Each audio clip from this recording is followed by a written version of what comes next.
Yo, what's up, everybody? Woo. Welcome back. We back, baby. Yes, we are to another episode of the world's leading podcast that includes the word pixel and the ending ist. I feel like we can claim that. And the leading podcast with two dashing beards. Exactly. So. And this is random, but it's bothering me that I can't think of what it's called when you have like the ending of a word. You know what I mean? Like ist. Like what would I don't know. We're going to talk about a lot of good stuff today, but that is not one of them because That's not part of it. That is the limit of my knowledge, I think. Okay, yeah, I'm getting sidetracked. Anyway, hopefully the comments will let us know what the ist, because that's the important. That's the important part. You know of what I'm episode. talking about, though? Yeah, like the little ending thing that goes on words. Yeah, I'm not very smart. Okay. So. Anyway, I guess let's not get sidetracked here. We're the Pixelists. This is the Pixelist podcast, your number one destination for all things we decide to talk about, you know. And right now that's Loki. Specifically Loki episode 3. We're here to pull it apart, dissect it, discuss it, and quick apologies to our massive worldwide audience that we're a little late getting this one out, as I had to go out of town kind of unexpectedly. But what's important is we're getting it out before episode 4 comes out, just in the nick of time. So, you know. Well, it's super important that we're getting it out before the next episode because, not to brag too much, but some of our theories, it's turning out we're pretty good at this stuff. And so just for the sake of our credibility, we had to get this episode out now so that the stuff that we're talking about for next episode, it's just more evidence. We could be like, dude, see, look, there's just yet another theory that we were right about. Because a lot happened. A lot happened this last episode that I don't know about you, but I watched with my wife and I was like, oh my gosh, Will was spot on. Like, this is exactly what he said was happening. Bro, I said the same thing about you, and we will touch on this in a minute, but we both had some major theories confirmed in this episode, and just pat ourselves on the back, really. Let's just see if we can keep that going, which hopefully we can. But yeah, I think I glossed over this, but I'm Will, as I'm always. Blake. Yep, it's my illustrious co-host, and yeah, I'm excited to just jump into this because, like I just said, this is a little delayed and we haven't gotten a chance to do it. So I've missed you, man, and I've missed doing this. Yeah, and I'm assuming you're still, and we try not to talk about the show outside of this podcast, just so that all the good, authentic conversation happens here. But we're 3 episodes deep. Are you still liking the show? Yes, I am. I'm loving it. Full disclosure, episode 2 blew my socks off. Like, I thought it was amazing. So, and I don't even mean this in a slight, but I think episode 3 didn't quite take it up another notch for me, but it's still just up there being great. What about you? Yeah. No, I'm loving it still. I kind of get this sense that this is totally made off the top of my head, by the way. I almost have a sense that they're doing sort of 6 episodes. It almost feels like the cycle is in pairs. Like you have an episode that kind of builds and sets the stage, and then the next episode is the payoff. And I say that because the first episode, which I love the first episode, but I talked to a friend of mine, he was like, yeah, it was a little slow, which I didn't think it was really that slow because I just love this universe, but I could kind of see what he meant by it. But he hadn't seen episode 2 yet. So I was kind of like, oh man, you're in for a treat then. And episode 3 was really great, but it did feel like it's setting the stage for now, and a lot happened, but it still kind of felt like, okay, feels like we're building up to some stuff for episode 4, which we'll see if that's the case or not, because we already know probably episode 5 is going to be like the build up for the the ultimate episode, the finale. So I don't know, that's kind of what I'm thinking. So I'm okay with it being a little less intense as episode 2. Yeah, and I don't think it was shorter, but it felt short to me. I think it was shorter. We watched it. We went back and watched chunks of it again. And yeah, let me fact check that. Let's see here. Episode 3.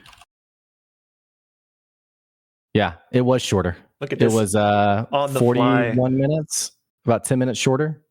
Okay. Yeah. Okay. So I guess it was shorter. For some reason, I thought that it wasn't. And I was like, man, that episode felt really short, but I guess it just was. Mm-hmm. Yeah, just under 41 minutes. Okay. Yeah, so considerably shorter. Yeah. Right. But I mean, I guess it's because they wanted to kind of probably cliffhanger it where they ended it there. So maybe they were just like, let's not add any filler. Boom, boom, boom, boom.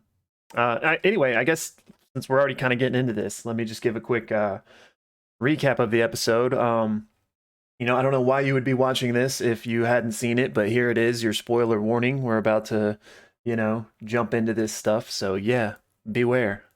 Okay, so anyway, the episode started with Sylvie. It's kind of a flashback in a sense. We get to see her using her enchantment magic on Hunter C20, kind of diving into this illusion to, fish answers out about the TVA and the Timekeepers, which is kind of how we left C20 the last time we saw her, all shell shocked and I want to go home. More on that later. Um, so we see Lady Loki slash Sylvie doing that, and then we pick back up to where we left off at the end of episode 2, where Sylvie and our Loki kind of walk through that portal door, and turns out that they are that goes to the TVA, and Sylvie is going in and kind of battling her way through all these hunters and Minutemen, um, making her way presumably to the Timekeepers, we would assume. But as she's doing that, our Loki catches up with her. They kind of have a quick little scuffle. And then Renslayer shows up, and she's about to lay down the law when our Lokis escape through another time portal door, and they end up on Lamentus 1, which is a moon. I think it's a moon, might be a planet, kind of neither here nor there. That is in the midst of an apocalyptic event. Meteors raining down, the planet's going to be destroyed. We get some moments between our two Lokis, and but the long and the short of it is they're now stuck on this planet because their time pad portal door device is out of battery. So we got to figure out a way to charge that to get out of here. They jump on a train that is reminiscent of Snowpiercer. I don't know if you've seen that movie. I don't want to get too sidetracked here, but anyway, they jump on there using some tricks, trying to make their way to the Ark, which is like this last beacon of hope for these people on this planet, mostly rich and affluent, to escape from it. They're like, let's go there. We'll charge the time pad. However, on the train, they get into a little bad news, get literally thrown off, and that is where the time pad is revealed to have been broken. Now, with seemingly all their options removed, they're, trying to figure out what to do. They decide, hey, maybe we can still just change fate. We're two Lokis. Let's head to that Ark, and maybe we can be the difference, and we get this ship out of here and can survive. So the rest of the episode is them making their way to this Ark on foot, trying to, find their last beacon of hope and somehow survive this apocalypse. And basically, the ending of the episode is this great. It's like a faux one take. I don't think it's actually a one take sequence. But of them running through the city, the meteors are raining down, cops are still after them, and a lot of chaos. And basically, the episode ends with the Ark, this thing they're hoping is their salvation, just getting destroyed right in front of their eyes by a big meteor. And basically, credits roll right there. Did I miss anything glaring there? No, yeah, you nailed it. I mean, there's some really great dialogue that's happening in like the walking around scenes. Right. But even in like those moments of downtime, it's pretty still sparse. I mean, the episode, it definitely goes by fast. I mean, you did a great job describing it. And what a cool setting, too. Yeah. Very cool setting. I mean, I was digging the whole episode. It was very much the Time Machine-esque. The old, Time Machine movie where he's time traveling and one of the times he comes to is like Earth is about to get hit by the moon, which is about to collide into it. That's what it really reminded me of. And I was like, this is just the vibe of the whole episode was very sci-fi, very epic, and very cool. Yeah, and it was beautifully shot. Like the cinematography, some of those like frames of the sequence were so just beautiful. Yeah, great reference, by the way, on that Time Machine movie. I had forgotten about that. That's a classic. It is. And I think that you just saying that about how the moon in that movie, the moon crashes into the Earth. I think that's what was happening here. I think Lamentus was like crashing into another celestial body, be it a moon or planet, and that's what the apocalyptic event was. So even greater reference because it's like the exact same thing. Yeah, and I mean, I don't know. I didn't feel like any scene was like cliche or like a rip off anything else. But for me, I really enjoyed the episode because it was very nostalgic of other cool moments in other movies. Like, for example, the time machine, like that. There's a scene where I can't think of the actor's name, but he looks up and basically sees the moon like imposing in. And we had a couple of really cool shots like that. And then the opening scene was so well done, and it was very Inception-esque.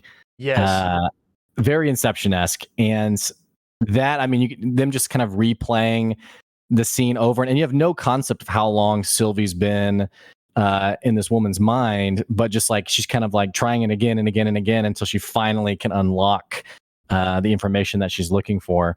I really enjoyed that. Me too. And it was cool just to get the like example of how that power works. And especially your great point about Inception. And on that note, I wonder how like the time dilation works. Like, is time spent in an illusion like that equal to time that's happening in reality, or could it be like super drawn out where like it might be a week in this illusion, but it's only like 10 seconds in the real world where she's, hovering over you and chanting you or whatever. It is a bit strange how time, the TVA exists outside of time, and yet there is a flow of time for them. Right. Because, like with Sylvie, I mean, she could theoretically be someone's captor for an infinite amount of time, but only, a few minutes has passed. Or like if she's in this post-apocalyptic setting and she's like running out of time per se, she just walks through a time door and goes back 2 days earlier. Yeah. And so she can effectively, I don't say torture, but get the information she needs in terms of like the timeline. Only a small period of time has actually passed, but we know in the TVA, we actually have no idea how much time has passed over there. And so it's this weird, like, I don't know if it's a paradigm or a conundrum, but we exist outside of time and yet time is flowing. Yeah, there's still a linear sequence of it, at least somehow, for them. Right. Yeah, I wonder if we'll get that answer. I know that like in episode 1, Loki is asking him how long he's been here, and he's like, time works differently here. And so like maybe that's all we ever get, or maybe I appreciate your Owen Wilson impression. I tried it. It needs some work. Yeah. Well, I guess, dude, just to jump off here since we're already kind of talking about it, let's talk about our big TVA theory that we had talked about in previous episodes that you originally had the idea of with Owen Wilson's Mobius character, that he might not be what he seems, in the sense of he was not created by the Timekeepers. He might just be a real person that was plucked out, and we seemingly got the confirmation of that this episode with in one of the scenes Sylvie telling Loki, they're all variants just like us. And my segue to this is that we got to see Hunter C20. Sylvie said that she was like in one of her memories, so clearly this C20 is from potentially around our era, maybe a little before, according to like the fashion and stuff in that scene that we saw. And so seemingly she had a whole life on Earth, and seemingly, I guess that means everyone that worked at the TVA did. I mean, first and foremost, congratulations for the Pixelists podcast calling that one. Yeah, I like to think that with all of my guesses on is this Mephisto, eventually I'd get something right. we take the W's where we get them, and we just won't mention the L's. That's right. Yeah. But yeah, I mean, I have so many questions about this, but I guess first and foremost, what do you think that everyone there is a variant? Like down to like the judges and just everything?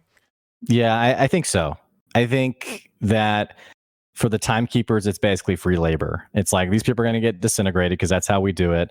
Hey, why not wipe their memory and put them into our care, so to speak, basically running our operation for us. There's two. I mean, I think there could be like a setup for like an authentically, it's kind of like the Matrix, where like Neo escapes from the Matrix and he meets one of the guys and says, oh, you don't have ports in your body. And he's like, oh, I was born here. I'm outside. So we might have like someone who is like sort of a puristic type, I've never, I'm authentically here. I was never like a variant. Yeah. Maybe they wouldn't know any different anyway. But I think for the most part, I think 99% of who we see is a variant, which part of my theory, I didn't even think about them being variants. I just assumed that they had been scooped up at some point and then just mind wiped, which it's fun to, for us to be chatting about theories like this on the podcast. I'm like, that's interesting. We have two important details from the 90s, one, Mobius's favorite drink, and then the wave runner or the jet ski. And so it's cool to see it play out the way we mostly thought about. Yeah, for sure. And all right, again, while we're here, this question goes with it. So I agree with you that I think, most, if not all, are variants that have been plucked out, right? Like you said, free labor. So this is kind of a two-pronged question. One, it begs the question of like, how did it start originally? You know what I'm saying? Because like seemingly the first person couldn't have been a variant, because how did they get outside of time or whatever? So maybe the Timekeepers are the first, and since then it's been variants. But yeah, I think there has to be some sort of Neo Matrix like originals. Now, if we ever see those, I don't know. But it kind of, or sorry, were you about to ask a question? No, keep going. Well, for me, like, we've been kind of like throwing around this idea of like, is the TVA corrupt or bad? And so like, for me, it's just another data point on, we already had some, we'd call it uncomfortability with like the disintegration of whole timelines of people. Yeah. But now, basically putting people to work against their knowledgeable will. I mean, that's another detail. And then the other thing is, and I keep using this word like purist, you have the TVA described as like this very almost like omniscient, all-powerful, sort of godlike creatures that are doing everything for the benefit of the sacred timeline. This feels a little, I don't want to say like, it's not, I don't know the phrasing for it, but it kind of feels like, oh, how are we going to staff this agency? Hey, let's just go ahead and grab these people that typically we disintegrate and let's put them to work. I don't know. It shows to me a little bit of the, they're not as, they're willing to take the convenient road, I guess, rather than, the perfect, righteous, whatever their principles are. How have they been described to us through Miss Minute and like sort of this propaganda-esque thing? So it for me, it continues to push this thinking of, okay, I feel like we're getting set up to, the TVA is going to be a big bad. I don't know if it's going to be the big bad, but a big bad for sure. Yeah, I mean, absolutely. Like they've done multiple things now that are kind of, they've crossed the line, right? So like it'll be interesting to see that like clearly Mobius doesn't know that has happened to him, right? So seemingly none of them do. It'd be interesting to see if like maybe higher ups like Renslayer might know the truth, or if she too is just, oblivious to it. But yeah, the corruption is definitely there. There's something going on, and it's messed up. But so on the variant thing, do you think so? The rules as we know them, which since we found out that this whole variant thing was a lie, who knows what else is just a complete fabrication, right? But still operating on what we know. Do you think this means that, and let's just use Mobius as an example, that he caused a Nexus event, they went and plucked him out, destroyed that timeline, then wiped him and started using him? Or did they just like go like, oh, hey, let's just use this guy? Because it seems like that would create a branch timeline if you just like removed somebody from a timeline. So to me, it seems like that everyone that's in the TVA would be the cause of a Nexus event at some point, which is super interesting if so. Yeah. I mean, with how casual it seems that Nexus events can happen, like they described it like in the first episode of, you're late for work and you create this Nexus event. For me, it feels like it could be something as casual as, Mobius did something and created a Nexus event, and as a variant of himself, Maybe they, because there was an interesting comment on Reddit that I was reading about on how someone pointed out how the language for episode 1 was, they talked about when Renslayer was basically asking Loki, how do you play, sentenced him to be reset. And the Redditor was basically saying, okay, is this intentional? Like when we say reset, are we talking about like wiping of someone's mind to like put them to work at the TVA? Yeah. Versus like, is that going to be different than like disintegrating someone? And I say all this because, maybe Mobius was a variant who created a Nexus event and was brought to the TVA in similar circumstances and then was sentenced to be reset, which then would imply that Renslayer might have some sense of what's happening. But also you would think, I mean, the trial was a bit public, so to speak, in that there was a handful of people there who kind of just watching it happen. You'd assume everyone would kind of know what reset means. Right. So I don't know if this just creates more questions than it does answers, but yeah, I think that's my long-winded way of saying, yeah, I think Mobius was probably someone who created a Nexus event, or maybe he was just part of a timeline where a Nexus event happened, and instead of disintegrating everyone, someone was like, "Hey, let's grab that guy." Yeah. He's enjoying his jet ski. He'd be a cool guy. I don't know. He'd keep the morale high in the TVA. Let's get this guy. Yeah, I that's a great point you just brought up that I hadn't really considered, in the fact that like everyone in that courtroom, like if getting reset means, get your mind wiped and then start working for the TVA, then you'd think that maybe like some of the other hunters or other people just around would be like, wait, this guy now works here. He was a time criminal. Did this maybe happen to me? Which Right. it seems like they don't think that. So I don't know. I Yeah, guess who knows? But it seems like people would start to wonder, like, "Hey, you've been here for 2 days and you were a variant." Like, yeah, it just seems like it's not clean enough a theory to make sense in that way. But maybe it's something where, I don't know, maybe we're kind of implying that there's like sort of this one period of like, you get reset and you wake up and you've kind of forgotten your past, or it gets like shaped Inception-esque of like, this is who you are and this is where you've always been and this is, what's happening. Maybe the TVA is like, there's like, I can't think of like the analogy from pop culture, but the water you drink every morning, you wake up and it kind of soft resets everybody. And yeah, all you remember is like, yeah, I work here and this is what I do. And there is the brand new person, but you don't really realize they're brand new. You're like, yeah, because it's weird that there's no conversation on the comings and goings of people. Everyone's just eternally there. And we hear Mobius describe it that way of like, oh, we've been created.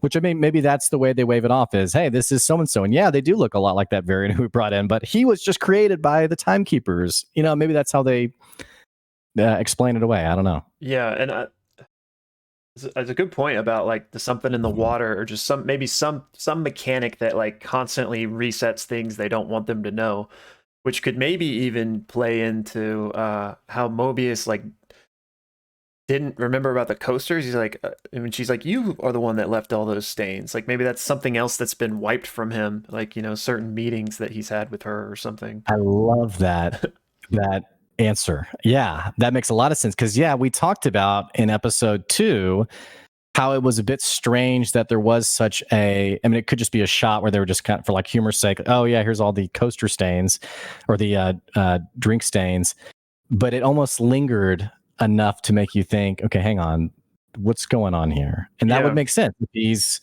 sort of forgetting some of these details. Yeah, and maybe he's even the other analyst, and just those other trophies, like he doesn't remember giving to her, but maybe it still was him. I don't know. Which makes you wonder if, I mean, is it possible that Mobius has died before and they've just gone and scooped up another variant of him and just, booted him back up to day 284, like here's all your memories from the past 280 days or whatever. I mean, I don't know. Crazier things have already happened, so I mean, I wouldn't be surprised. I feel like I had one more thing. Oh, I did. Okay, I remembered. Thank goodness. The other like plausibility I thought of that could maybe explain, like if everyone is a variant or whatever, and if that they could also be perhaps remnants slash prisoners from the multiversal war that happened in the time before. Like maybe these are variants from complete other multiverses that they needed, once they fixed the timeline and got it down to one, maybe they still had all these random people from old multiverses and were like, all right, mind wipe, you're just going to work here now. So It's possible. I mean, considering how quickly they just disintegrate people, and we didn't necessarily talk about this in the last episode, but the Minutemen are pretty indifferent to like the value of human life. We see this in episode 2 where Mobius is kind of talking the guard down like, hey man, you could be a little less, these people are scared. You can be a little less abrasive about this. And he's like, they should be scared. They're all about to die. And it's like, okay, yeah, but you don't have to say that. I mean, that's right. What I'm thinking. And so the only like conflict I have with that idea is, from what we've seen so far, I would just as much expect the Timekeepers to be like, all right, yeah, you're going to be the sacred timeline, and the rest of you guys, poof, you've all been disintegrated. Yeah. But I don't know. What do I know? So a lot of them have been very callous, which is interesting. Maybe it's even part of, if they can seemingly wipe your mind, maybe they can even like imbue certain things to you to where like, they want them to not care about people so that they can, do the job they've been designed to do or whatever. I don't know. So many questions. Yeah. I think I had one more. Oh yeah, I was just gonna. We kind of already talked about this, but since we knew they lied about that. Who knows what else they lied about? And just since this is I'm calling it the Steve Rogers paradox, has been bothering me ever since this show started. The long and the short of it being, why didn't Steve going to live with Peggy? Like, why is that not a branch that needed to get cleaved? And so perhaps it's just that those aren't how the rules work. And so maybe that's why it was allowed, because really not every branch needs to be cleaved, because maybe that was just like a lie that we were told. I don't know. I don't really have much to say on this, but I like that theory and we talked about this all the way since the first episode, that everything in the TVA is very propaganda driven, Big Brother driven. You can trust, what we're doing, this part of the greater purpose, et cetera, et cetera. And just like, and I think it's not coincidental that episode 1 of this series is called A Glorious Purpose, and it's sort of debunking Loki's glorious purpose. But in that vacuum, we get this illustration of this benevolent organization that has its own glorious purpose. I think the show is setting us up to realize, hey, even that also is not what it seems. And I think exactly what you're saying, the rules of like, this is how it's always happened, and this is how it's worked, and this is how clean and tidy and everything is. I think we're going to find out exactly what you're saying, that maybe, no, they're not all knowing and even benevolent and doing everything for, the good of the universe, but actually they maybe aren't even that fully in control. Yeah. So something I thought was, go ahead. Sorry, go ahead. No, you go. Something else that I thought was a little strange, just since we're talking about things that were a bit interesting. So at the start of the episode, Sylvie arrives at the TVA, and shout out to you, because we were talking about where do we think they're going, and you said, well, maybe she's engineered all these, we'll just call them time bombs, to essentially empty out the TVA so she can go in and take care of the Timekeepers. And we see that that's actually what is happening, as she shows up and is heading straight for the golden door. That she's gotten this detail that is where this golden elevator is, where the Timekeepers are kept. Right. Well, she gets in there and she tries to enchant the first guard, and she's a bit shocked that her enchantment powers don't work. Right. Now, this shouldn't necessarily be a surprise to us, because we saw in the first episode, Loki, when he's on trial, he says, I am capable of this, and he tries to, summon his daggers or whatever. Yeah. So we already know that this is true about the TVA. It's weird that someone like Sylvie, who's supposedly she has spent, as she's described it, her basically, I can't remember, she said her whole life for the last several years running from the TVA. Yeah.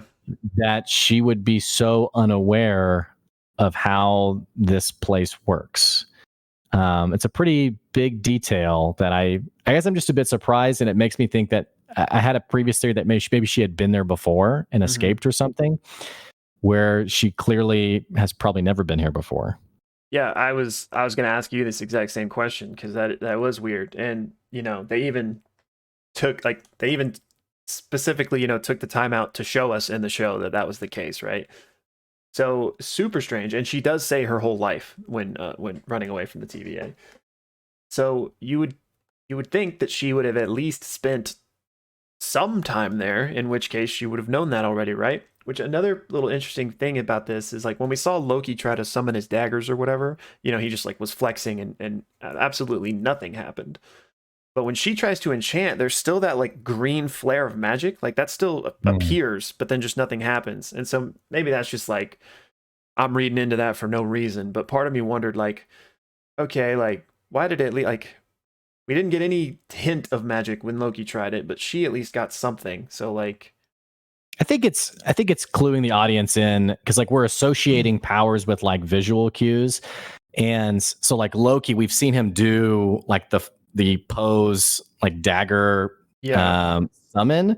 And with her, like the way we associate it is, hand on the face with like the green energy, which I don't want to get off topic, but it's also what made a later scene so also weird to me when the building's falling on top of them and Loki, we see the burst of green energy, but he sends the building back, which I thought, okay, wait a second. We're talking about cues and visual cues and like the powers we associate with people. That was something that I thought, okay, did I know he could do that? Is that new? I mean, I don't know, but we can maybe table that for a second. Yeah, let's talk about that in a minute. For me though, that's what I didn't necessarily read it as. I mean, she may be even just far more powerful than we realize, but that's what I was reading into was, okay, that's the cue that lets us know she's trying to do the enchantment. Okay, I like that. That makes sense. They're kind of just letting the audience know that like, hey, she tried and it didn't work. As opposed to like maybe if she just touched him, we wouldn't have known that she was even trying. And I love the guard. He's just like, what? He's like, what are you, what are you doing? And then she just, disintegrates him, which I love like their version of like visceral, gory combat in such like a non-gory way. I mean, like hitting the guy with their baton, and which we haven't really talked much about the batons, but the batons are pretty mild a weapon, I guess, for someone who's like, charged with protecting all of time. But on the same token, when it gets up close and personal, I mean, that disintegrate effect's pretty cool. Yeah, true. This is completely random, but it reminds me of Samurai Jack when like it's like a kid's show, but they kind of could get away with doing some like kind of violent stuff because it was robots. So they'd have like oil splash instead of blood. Yeah. And so I mean, not that Loki, so cool. Not that Loki has to like. Well, maybe they do skew away from the violence as a Disney thing, but maybe that was kind of like a workaround. Like we can still make this kind of brutal if it's like technological or right. Anyway, but yeah, what's going on there? Because she clearly, if she's telling the truth, has been dealing with the TVA her whole life, and she knows a lot about how things work. Like she is able to set up that elaborate time bomb scheme, is familiar with the time pad traveling, knows how to hide her presence in apocalypses. She clearly is an expert on like how the TVA works, yet she wouldn't know that magic didn't work there, which that just leads me to maybe think, and I think we talked about this as a plausibility last episode, that perhaps everything she knows is because someone else told her. Meaning, like maybe there is another Loki, or maybe it doesn't even have to be a Loki, but maybe there is someone else out there that, recruited her or whatever many years ago and taught her everything she knows, but she had never had any like firsthand experience in the TVA. I mean, there's something there that doesn't add up, so I don't know what else, other possibilities there could be. For a show that's been so well crafted, it feels bad to just be like, probably just a plot hole. Like, I don't want to believe that's the case. Another thing that I think about is, we've seen her enchant one hunter and get information. Presumably, she in the past, I mean, think about maybe the first time she got jumped. Maybe she got the upper hand and enchanted the last surviving person, and then suddenly had this total moment of enlightenment where now she learns everything about the TVA and what it is and how it all works. I mean, I don't know, but she's never actually been there, and the TVA person has never been a superhero, and so wouldn't be privy to the fact that superpowers don't work. So I mean, that's a bit of a neater way to. Yeah, It's a little cleaner to that's a, explain it away. yeah, that's a great idea. I didn't think about that, but that would make perfect sense. She could have probably been in lots of TVA people's heads, so she could probably put a lot together just from that. Yeah. Because she knows who the timekeepers are. And I guess that's why I was so surprised she hadn't been there before, is because she seems to know everything about the TVA and how it operates, except for that one important detail. Yeah, right. Which maybe that makes her plan. I mean, perhaps she was expecting to go to the TVA and have a bodyguard or a partner by mind controlling a guard. And then now, I mean, I wonder if she's processing, okay, this isn't going to be as easy as I thought it was going to be. Yeah. Because I mean, if her powers don't work, it's like, okay, now I'm up against these presumably three Titanic-esque forces. Can I really take them on? I don't know. Yeah. I hope we get an answer to this, because it's one of those things that's going to kind of bug me in the back of my mind. But I don't think it's a plot hole, which I know you don't either. I know, but that it would just seem too sloppy, especially with like the attention that was called to specifically having that moment where she's like, "Wait, doesn't work." So I guess while we're on the Sylvie enchantment train, no pun intended. Actually, no pun intended, but I'll take it. Yeah. So we get some really good moments with the two Lokis, Loki and Sylvie, in this episode, and basically ever since they kind of drop out of the TVA when they're about to get captured or whatever, and then they find themselves on Lamentis.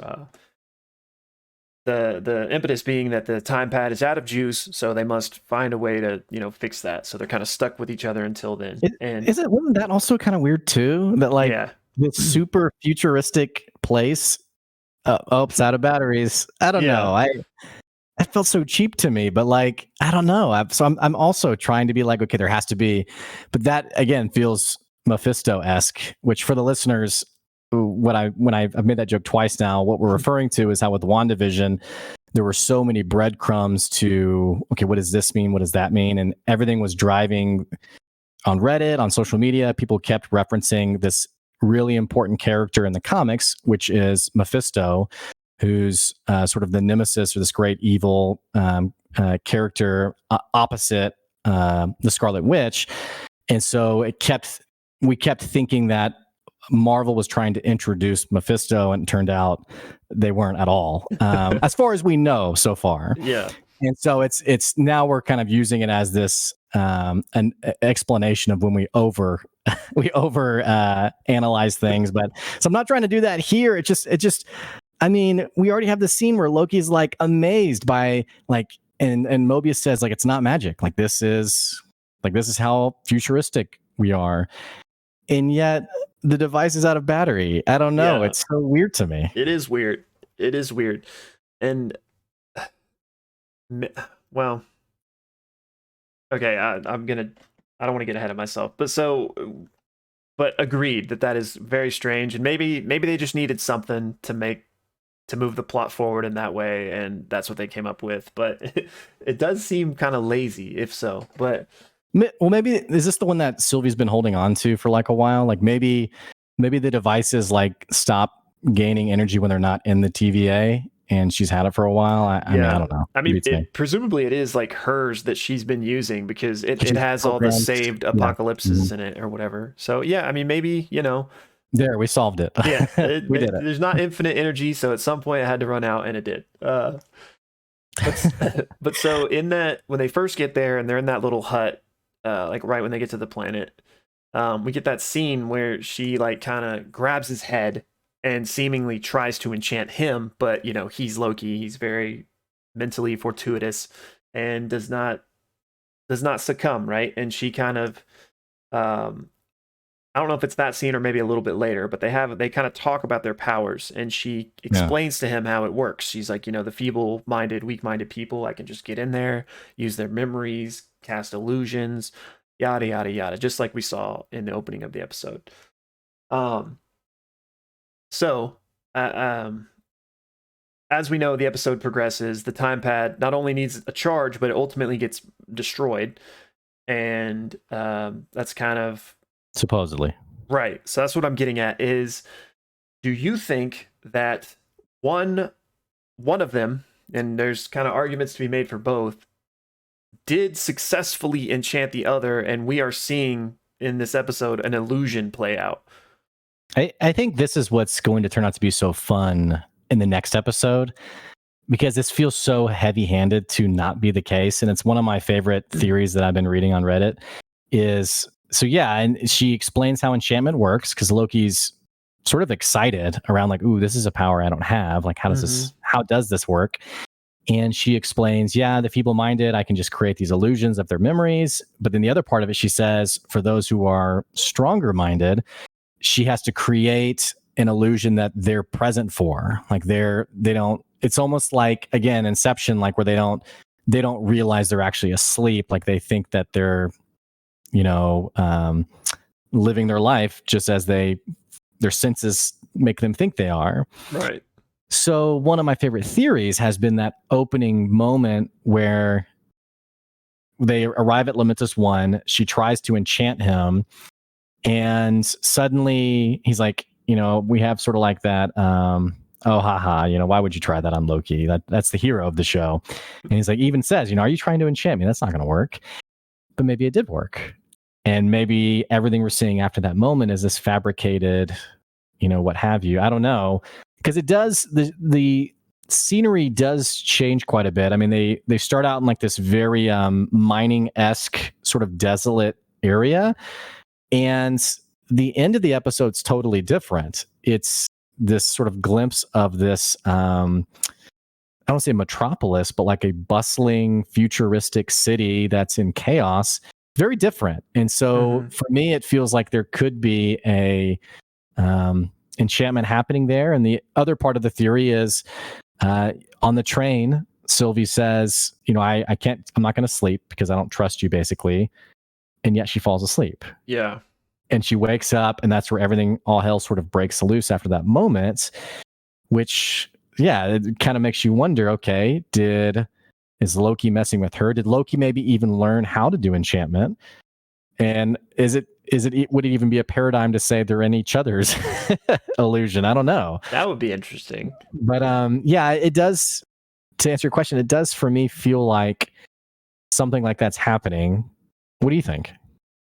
I think so. And I'm team our Loki kind of reverse Uno carded her, and he's got her trapped in an illusion, just because it's what makes more sense to me.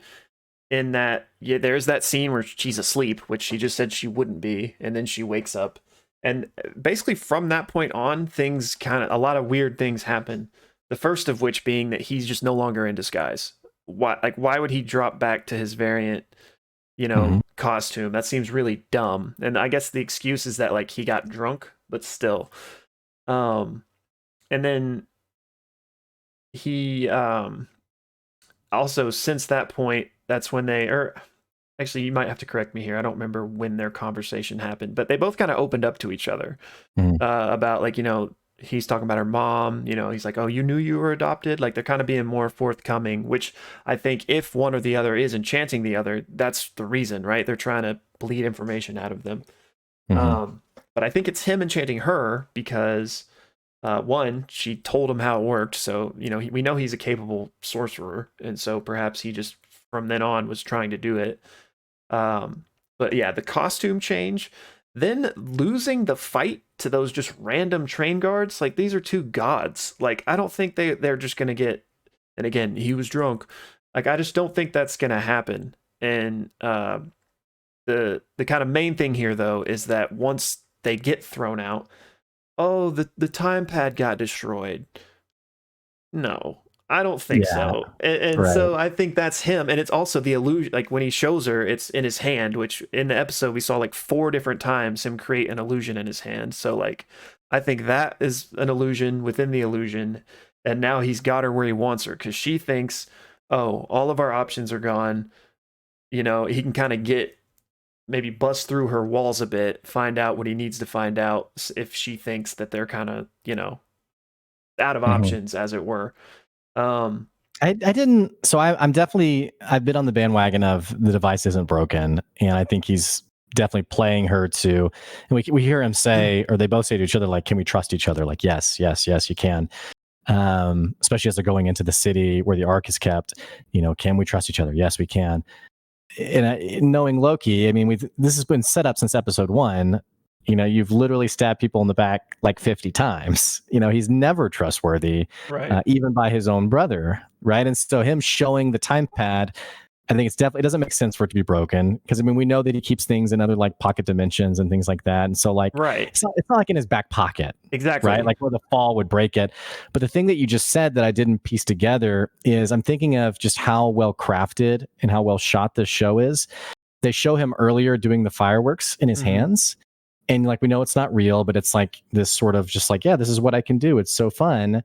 And I didn't think about anything of it, but he does the same exact thing with the device. He holds out Yeah. his hand, he shows her what he wants her to see. And so just props to the creators of the show of making us comfortable with the idea of him lying, because we know they've used another way to show that he's able to deceive people in that way. Yeah. And so, I mean, that's why I'm pretty firm in the camp of that this is an illusion, especially because with the way the episode progresses, they're basically out of options. Like there's no hope. And I mean, I'm not it could easily still turn out that none of this was illusion, and obviously they're gonna find a way to get out of this, right? Because the show has 3 more episodes to go. But with all the things we've been presented so far, like they're seemingly screwed. Like they have no time pad. The one possible option just got destroyed by a meteor. Like unless somebody just shows up from the TVA and grabs them out of there, then they're screwed. So it's like, Mhm. well, how are they going to get out of this? Well, it's because it's not real. Like it's an illusion. And then the final thing, which we can maybe now's a good time to pick it back up. You mentioned earlier of his powerful display of whatever when he telekinesis is that building back up, is if it's an illusion he can do whatever he wants, right? So like he has no limits, so that could be an explanation for where that surge of power came from, because we've seen him exhibit telekinesis even in this Mhm. show. He Right. Mjolnir's the Roomba to hit the guy with in episode 2, but we've never seen him use telekinesis to that extent, and it seems like at a lot of points in the MCU that would have been really nice to have. So, like option A, it's an illusion, so he can do what he wants. Option B, he's just that strong, has that telekinesis power. Or option C, which I've seen some people say, which I personally don't subscribe to this theory, but is that he has that time stone still. Have you seen this theory? Yeah. Yeah. That Uh, he basically has been storing in his locker a time stone, maybe even other stones. I don't know.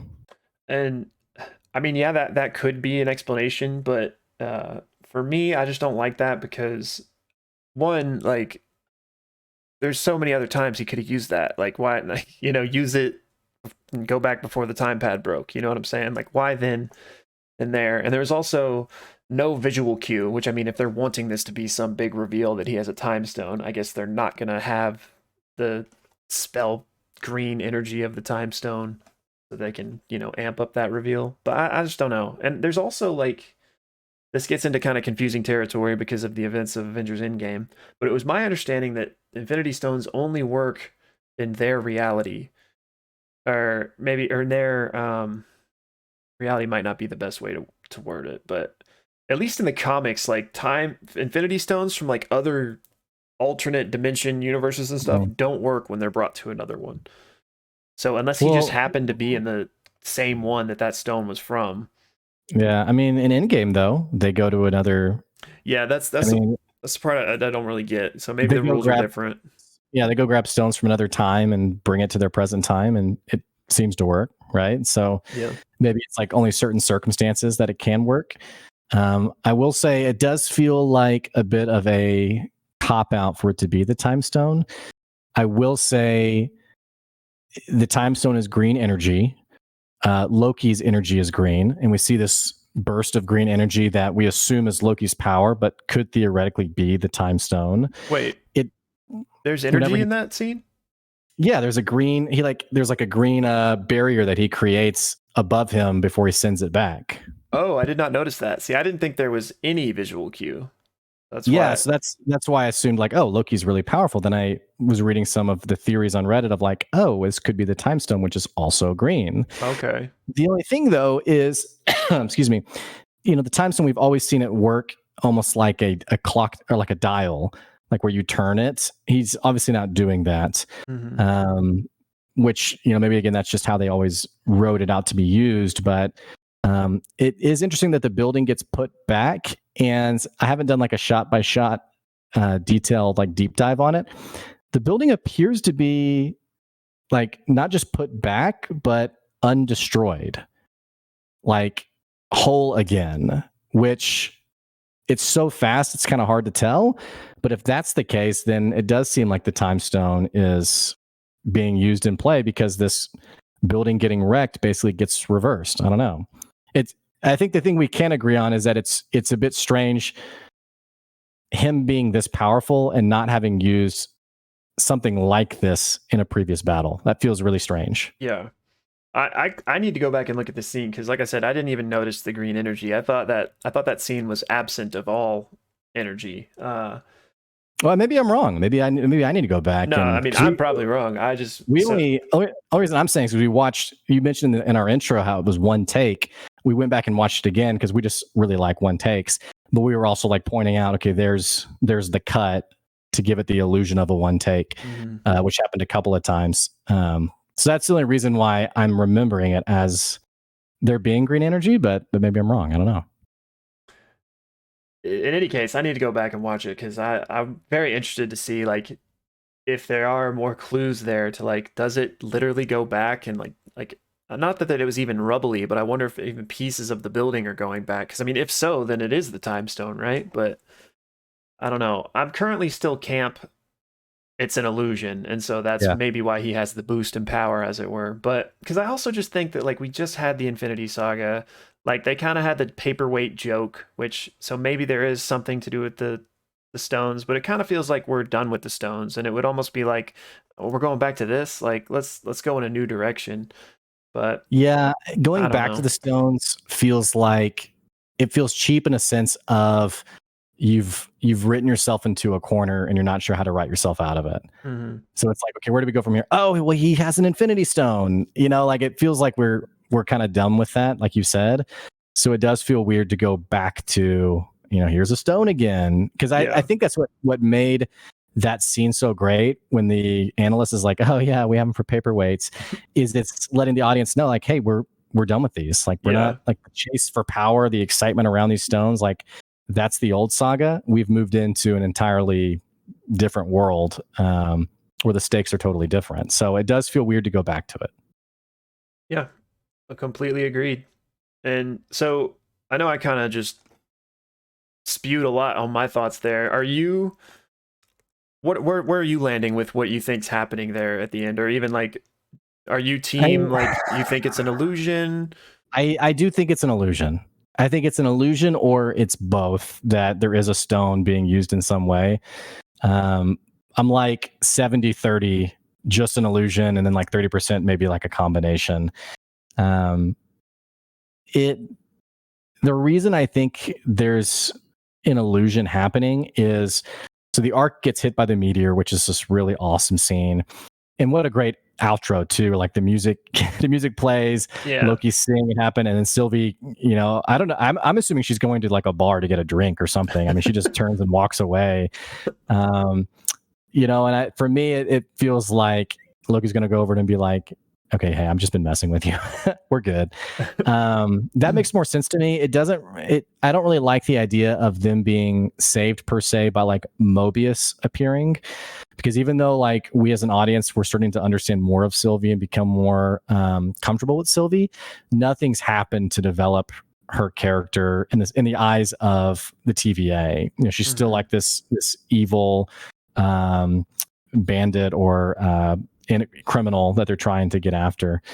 I don't know why I said bandit. It's not like it's Robin Hood, but but So it feels weird for them to show up, and like the way I'd kind of envisioned it would be like Mobius shows up like, Loki, I'm here to save you, and Sylvie, I'm here to arrest you. Yeah. And Loki says, you're a variant. And he's like, what? And then there's like this, like he now becomes more neutral, I guess. That all that feels too clunky to me. And I really hope that's not how the next episode plays out. Yeah, I agree. So And I just thought of this, throw it in the illusion basket real quick. Is that the whole like them still getting chased and attacked by those guards, like while the literal apocalypse is happening, is kind of ludicrous, right? it makes no sense. So Absolutely no sense. so that's like team illusion for me, because why? Like they wouldn't care. They're about to die. Like I don't Well, know. and it's not like they didn't cut straight towards the gate. Like the gates close and they go around to a side shop and the guards come in there to stop them. That was weird. It's like the guards why would they, hey, those guys are in that store over there. That doesn't make sense. Yeah. So, I mean, and maybe again, it was, hey, we got to just make this last, 4 minutes epic. So the guards are trying to stop them. But for me, I think you're right. I think it's just more evidence that they're in an illusion. Agreed. And like I already painted out, I think it's Loki enchanting her, but I think it'd be really interesting if she was enchanting him, just because I don't know what her end game would be. And also like, feigning the time pad being broken makes more sense from his perspective on tricking her than it would be from her to trick him. I think it makes sense for Sylvie because we see even with we assume what is it B20 C20. C20 C20 C20 and B15. I'm getting the things backwards. Yeah, so C20 we it's implied that she's of feeble mind since she has her in like this past moment, and we also see that Sylvie isn't all powerful in these memories because it's implied that she's tried this conversation again and again and again. So I say all that to mean that she could be enchanting him, but the reason this is still going is she really wants the time pad and can't necessarily make him give it to her, but has to sort of beat around the bush and like progress the story, so to speak, so that it eventually maybe causes him to trust her and hand it over. And the reason I think there might be some back and forth is, I don't know. It's getting so convoluted now in my head that I can't even like articulate it. But all that to say, like I could see her. It's this sort of cat and mouse, like where she is creating this illusion for him, but he's not really. He's making it really difficult on her to like fess up the goods, so to speak. Yeah. But I don't know. Something you said that I think would be cool. I don't know how it would work, like mechanically for the spells, but it would be super interesting if they were somehow both like illusioning each other, and maybe like kind of because of that are both kind of like maybe everything we're seeing is like a mental battle between them or something. I don't know. Maybe. Yeah. I don't know. I was trying to see the runtime for episode 4 just to see like how long we're being is that set up information for it. out there? Yeah, it doesn't look like it's public information, but they said the whole series is about 6 hours. Okay. So there should be, since this episode was shorter, there should be some longer episodes, which probably is going to be like the finale or like the the penultimate episode. But I don't know. I did see in an interview recently, Tom Hiddleston, like that, he was asked what his favorite episode was, and he said probably like 4 and 5, like that combination of episodes. So that kind of gets me excited for maybe what's about to happen. I don't know. I just don't even know what to expect. It was interesting that we got 0 TVA in episode 3. Like it was all just basically this one storyline. Mm-hmm. I wonder if we'd even get like, I don't know why I think this, but I don't think they would like go back and give us the same time, but like from the TVA's perspective, like, oh, here's what Mobius was doing, like when Loki walks through that door. I think we're being set up to eventually make it back to the golden elevator. It was too strong a breadcrumb for us not to go back there, and it would be too long-winded a detail for it to be like answered like in a future like Marvel movie. Mm-hmm. So I think we are eventually, whether it's in the next episode or the one after that, I think we're heading back to the TVA with Loki and Sylvie. That's already where she wants to go. That's why she wants the time device. Right. And we're being teased as to, okay, what's at the top of the elevator, which, by the way, has a lot less security than I would expect it to. But I Well, don't it's know. because they're all out trying to fix the timeline. I guess so. Yeah. But I mean, okay, what do you think? Have you felt any more strongly about who Sylvie is? Because like in last episode, we were kind of like, is it Enchantress? Is it Lady Loki? Is it a combination? Did anything in this episode kind of spur you a little bit more, one way or the other? Yeah. So we have another moment where he like calls her Loki again or something, and she like again it says Yeah, it yeah, like, don't a call bit me that. more, yeah, intensely. Like, seriously, don't call me that. Or that's basically what she's communicating. It feels like that's for the audience too, of like, hey, no, seriously, this is not Loki. And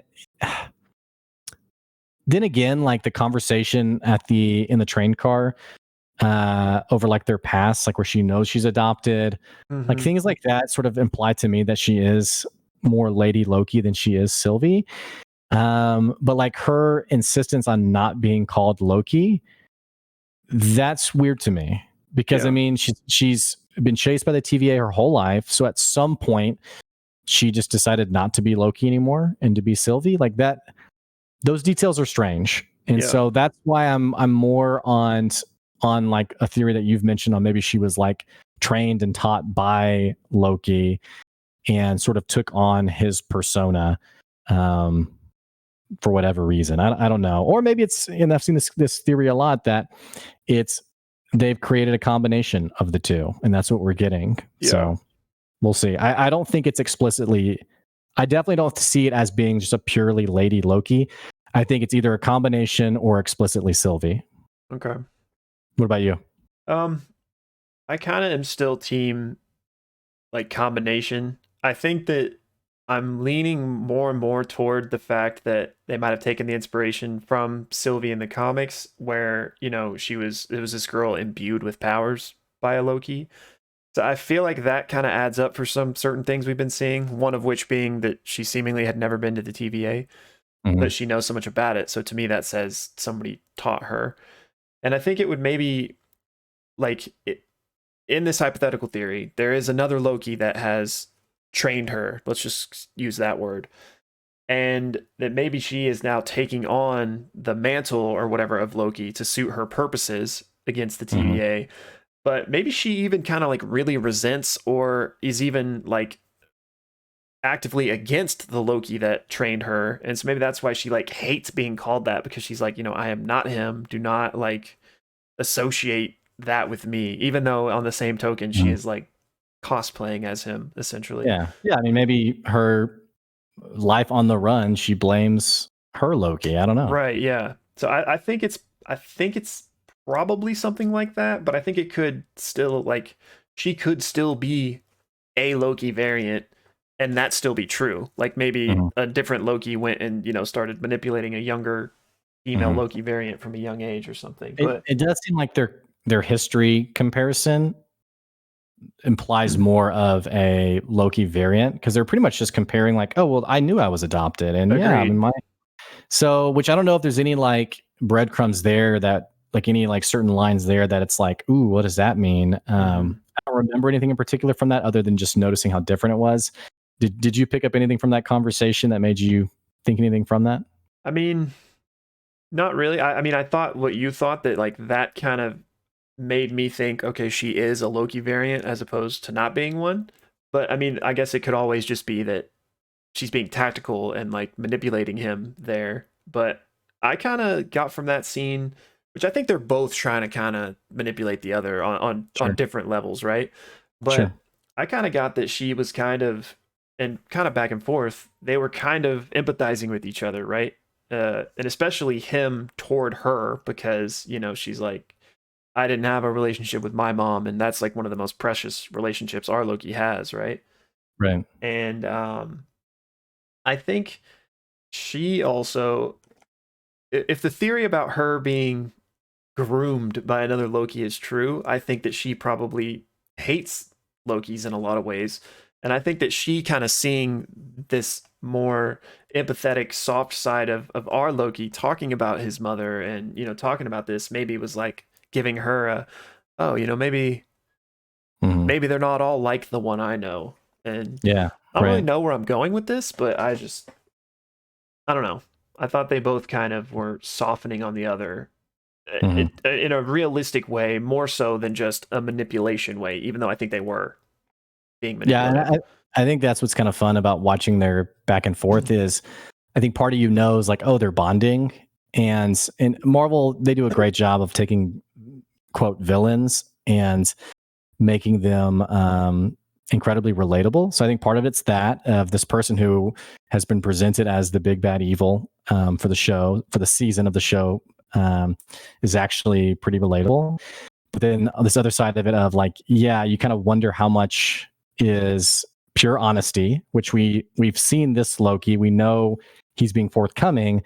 We don't know for her if she's just, oh, I've always known I was adopted. Mm-hmm. And she's just being coy, just making up information to lure him in or make this kind. They're definitely playing each other in some way. And so I think we'll definitely know in these next few episodes really what was happening in those conversations. Yeah, Hopefully. I hope so too. And kind of on your point about like Marvel making you empathize with the villain, they did that hardcore this episode because I mean she revealed that the TVA is, you know, using slave Mhm. labor, essentially people against their will. And in all the conflicts they had, aside from the TVA halls where she reset a few people, like she didn't use lethal force. Like they could have, I mean, they're gods. They could have easily like just killed everyone on that train, I feel like, but they didn't. And I feel like they kind of went out of their way to show that, this Sylvie is not just a murderous on a murderous rampage to get what she wants. Like she could have killed that lady that shot her with that gun in that house too, Mhm. but they didn't. They're just like, all right, thanks for the info. So like, I don't know. I think they're kind of maybe setting up, and it might be part of the manipulation, but setting up to be like, okay, we're taking the swing now to TVA's big bad. Lady Loki's Mhm. this hero, really, who's trying to write all this stuff. Mhm. I will say I mentioned this before, but I like how Marvel is writing in these little relatable elements to just like pop culture today. Like I mentioned how in the second episode, we're sort of seeing where climate change eventually goes. Where like this massive, hurricane, like a category 8 or something, hurricane's about to just totally destroy. I keep wanting it to call it the Roblox Mall, but I know that's not what it's called. But that's in my head. uh, I'm like the Roblox Mall. Rock's cart, I think. Yeah. But here, they get to the train and all these people are like waiting and they're poor, they're trying to get in, they're waiting for their turn, and then they get inside and it's like the uber wealthy like Mhm. drinking, cocktails and champagne like, we're heading to the Ark. And the funny thing is everyone's doomed, right? But this conversation of like the uber wealthy and themes that are way too intense for this show. But all that to say, I like how it seems like things that we talk about in our common everyday conversation, we're seeing some of these themes in the show as well. Yeah. Yeah, agreed. And like there was a lot of that in Falcon and the Winter Soldier too. So like I like that Right. Marvel's not being like they're not shying away from this, which is kind of refreshing for such like a very large platform, They could easily just play it Right. safe. Um but yeah, so I mean props to them for that. All right. Well, I where mean, what else do we have to talk about? If this episode's been shorter, it feels like, but I guess it hasn't been. I mean, we're at almost 90 minutes. oh wow. I Yeah, we've been going for a while, actually a little over an hour. What? Let me ask you this: what are your theories for episode 4? What happens next? Man, I don't know. I mean, I guess I'm just gonna assume what I currently think and I'll play it off from that because I think it's an illusion. So I think that Loki is enchanting Sylvie, and once he gets what he wants, which it doesn't seem like he's gotten it yet. Maybe now that he's made it seem like there is no hope, maybe there's going to be the big ask or the big like dig for what he really wants out of her. And then if he gets that, then maybe, the illusion is dropped. It's revealed what he's been doing. And, now that he knows that everyone's a variant, perhaps he's more in tune to help her. And, I'm sure he'll still have his own agenda, but I think that they will go to the TVA, try to confront the Timekeepers. I know since we have 3 episodes left that I don't think that probably happens yet, but I think that's like the grand scheme. Um, I think that maybe we see him find out about this potential other Loki that has trained Sylvie. Maybe that's like the big thing he fishes out of her, and then I could easily see him wanting to go talk to that person. And so perhaps we see him travel and confront this third Loki. Mm-hmm. But I still think it ends up, which I mean, this is obvious, but it ends up with the Timekeepers and some big conflict there. Mm-hmm. Um, but what about you? I think we're eventually heading back to the TVA, either next episode or for sure the one after. Reading this one interview, I'll drop this and let you react to it. So Tom Hiddleston was being interviewed leading up to this next episode, and they asked him if he had any spoilers for episode 4. And he says, quote, the series takes off in an entirely new direction in episode 4, and the destination of that journey comes to fruition in episode 5. So for 4 and 5, buckle up because we're going somewhere. I hope you don't see it coming. So thinking like, okay, we might go in a totally different direction. I'm like, what does that mean? So I don't know. Even though I kind of feel like I have a good sense of where we're going, part of me is like, okay, maybe I have no idea what's going to happen in the next episode. Yeah, that's interesting. And I mean, I guess the possibilities are endless, right? Because if that time pad works, he could go anywhere. Mm-hmm. I don't know. It'd be really interesting to see. Well, the good news is, since we're so delayed on this episode, we only have to wait about 24 hours to find out. Yeah, this has been a good conversation. And for our listeners, definitely any questions you have about the show and like what we think about certain things that are happening, be sure to drop them in the comments or to tweet at us about it. And especially if you have your own favorite theories, we'd love to hear them. Some of the fun parts of this show is being able to discuss what some of our listeners are wondering about, thinking about. And that's the joy of the journey, is we're all kind of just figuring this out together and guessing and Mephistoing and figuring it all out. So definitely don't be shy in engaging with us, because it's one of our favorite things to do. Yes, please do. And if you are on Twitter, you can find us over at ax at PXLISTS. So Pixelists, but so at PXLists. The normal spelling of Pixelist was taken, so we had to do the cool Silicon Valley remove a few letters hipster version. Great show. And yeah. And hey, for our listeners, if you are enjoying the conversation between myself and Will, we don't just talk about Loki, by the way. We have another series coming. Will, do you want to tell them about it? Yeah. Well, actually, this will be I was going to say debuting this week. That doesn't really affect you, I guess, if you're just watching this YouTube video at a random time. But we are going to start doing a Pixelist podcast on the new mini campaign from Critical Role called Exandria Unlimited. The first episode just debuted last Thursday, June something.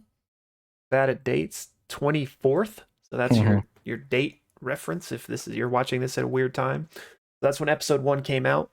Again, we're a little behind on that as well, since like I said, I was out of town. So we're gonna churn out our first episode on that here in the next couple days, and then pretty regularly after every Thursday we'll be putting our episode on that. So and for the naive listener who maybe is missing out, what the heck's Critical Role and what's Exandria Unlimited? Okay, yeah, well, tune in for the full description, but a little teaser is that Critical Role is this online Twitch streamed Dungeons and Dragons campaign. It started a few years ago. It's really kind of skyrocketed in popularity and this, that, and the other. And one of their new little side gigs they're putting out in a little interim they have between their main content is what is known as Exandria Unlimited. It's going to be an 8 episode mini Dungeons and Dragons campaign where each episode's probably around 3 hours, and there's going to be an overarching kind of epic story told. And if you like D&D, definitely check it out. Even if you don't, though, if you're into like audiobooks or like plays, it's a bunch of very talented voice actors, basically creating a story in front of your eyes, and it's really good. It's hard to describe, but it's really good. Yeah, my wife, and this is the only thing I'll say, so I don't steal from that episode. But my wife does not play D&D. She doesn't watch D&D. She doesn't know anything about D&D. She really likes Critical Role, and she describes it as adults who can do awesome accents who are playing house together. Which, if you are a huge Critical Role fan, you're probably thinking like, "How dare you?" But that's how it makes sense to her, and I mean, it's kind of is what it is. So definitely check out that episode. It'll be going live here this week. So listen and watch the first episode, and then check out our first episode here on the Pixelists podcast. Yes, sir. And a new episode of Loki probably in like 2 days from now. So be on the lookout for that too. All right. Thanks for listening, everybody. Oh, yep. Oh, we do have one more thing. Thumbnail time. I never know what to do with this. All right, I had an idea, so we can get this one out of the way. I was like, we could DBZ fusion and try to line it up. You know what I'm saying? Yeah, wait, which side of the camera am I on? You need to go the way you're going right now. Everybody's listening. They're like, okay, I was with you till this moment. I'm going over here? Yeah, you're doing it right, but you need to move your bottom hand closer to you because it's not in frame. Okay. Okay. All right, now you got to do your fusion face. Okay. I think we got it. I love it. All right, cool. All right. Hey guys, next time. Seriously, thanks for listening. We'll catch you later.